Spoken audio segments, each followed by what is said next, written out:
Hello student, हम लोग पढ़ रहे थे भैया क्लास 10th केमिस्ट्री। उसमें बात हो चुकी थी कल थे भैया ऊष्माक्षेपी और ऊष्माशोषी क्रिया। तो उसमें हमने बताया था ऊष्माक्षेपी क्या होता है, वह क्रिया जिसमें ऊष्मा निकलती है, निर्मुक्त होती है, उसे ऊष्माक्षेपी क्रिया कहते हैं। और वह क्रिया जिसमें ऊष्मा अवशोषित होती है उसे हम ऊष्माशोषी क्रिया कहते हैं। आज आगे की बात करना है उपचयन और अपचयन अभिक्रियाएं। उपचयन और अपचयन अभिक्रियाएं, ठीक। तो इसको पढ़ना है, थोड़ा ध्यान समझिएगा। ये जो उपचयन है इसी को कहते हैं ऑक्सीकरण। क्या कहते हैं? ऑक्सीकरण भी इसी को कहते हैं। ध्यान से समझिएगा, ठीक। क्या कहते हैं? ऑक्सीकरण। तो इसमें ध्यान दीजिए, दो रिएक्शंस होते हैं। दो रिएक्शंस हैं, एक उपचयन है जिसे ऑक्सीकरण कहते हैं, दूसरा अपचयन है, ठीक। तो ध्यान समझिएगा कि उपचयन क्या है, ठीक। सबसे पहले बात करते हैं उपचयन, ठीक, जिसकी अंग्रेजी होती है ऑक्सीडेशन। क्या होती है भैया? ऑक्सीडेशन। इसमें क्या होता है? ऑक्सीजन की वृद्धि होती है, ऑक्सीजन की वृद्धि होगी, मतलब ऑक्सीजन जो होगा ये बढ़ेगा, ठीक। ऑक्सीजन की वृद्धि होगी। तो कहने का मतलब सिंपल सा ये मतलब है, वह क्रिया जिसमें किसी यौगिक में ऑक्सीजन की वृद्धि होती है उसे हम क्या कहते हैं? ऑक्सीकरण अभिक्रिया कहते हैं। ऑक्सीजन की वृद्धि होती है उसे क्या कहते हैं? ऑक्सीकरण या उपचयन अभिक्रिया कहते हैं।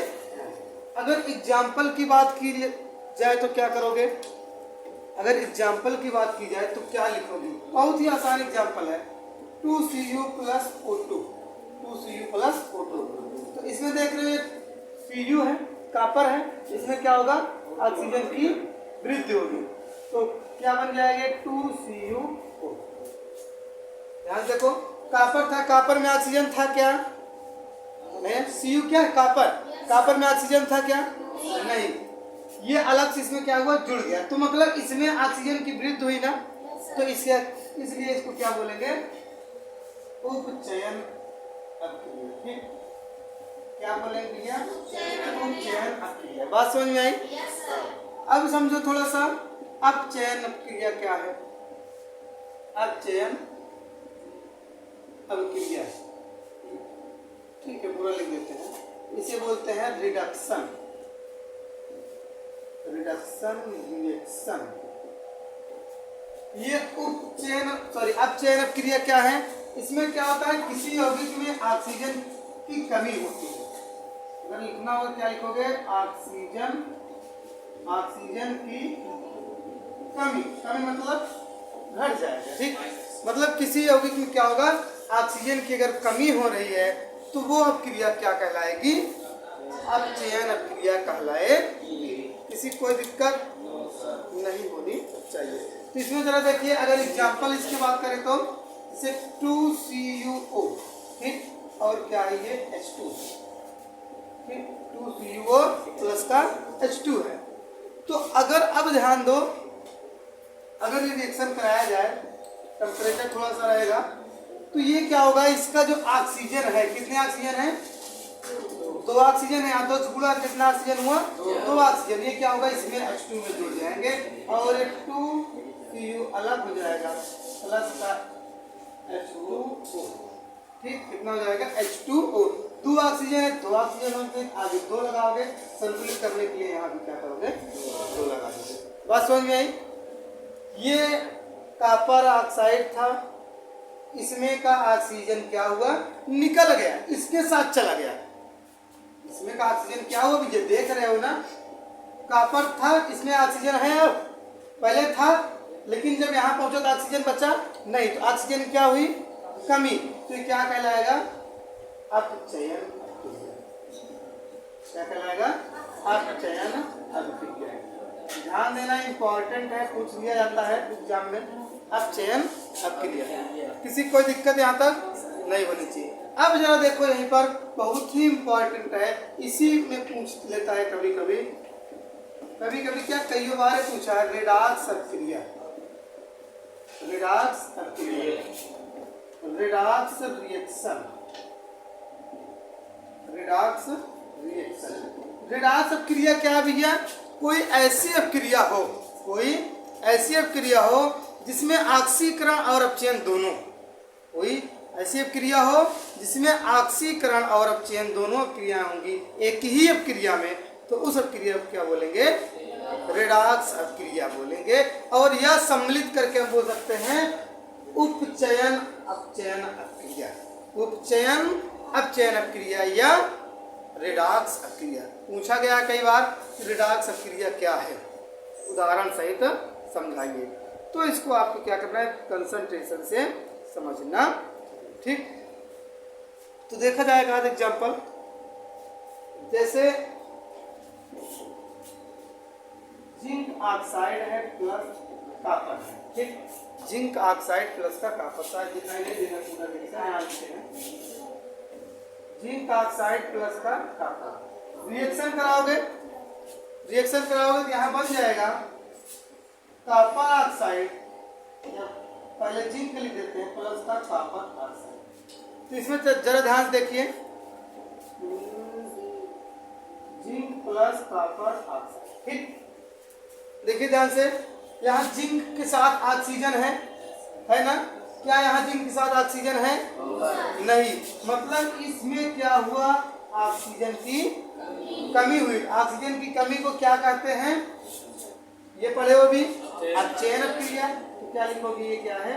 अपचयन हो गया, ठीक। और इसमें देखो जो कॉपर था, कॉपर में क्या ऑक्सीजन है? क्या नहीं, लेकिन इसमें क्या हुआ? यहाँ जो कॉपर है, कॉपर में ऑक्सीजन आ गया, मतलब कॉपर में ऑक्सीजन क्या हो गई? वृद्धि हो गई।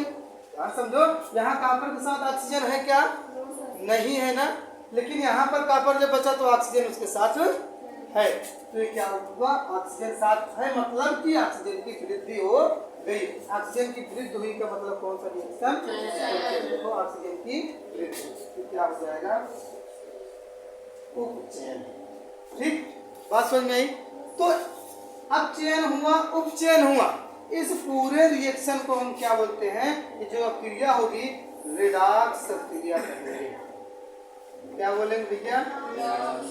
रिडॉक्स अभिक्रिया कहें। बात समझ में आई कि नहीं? अब इसी में थोड़ा सा और समझ लीजिए, इंपॉर्टेंट है, पूछ लेता है कभी कभी, अपचायक क्या है? अपचायक क्या है? तो अपचायक क्या है, ध्यान समझिएगा।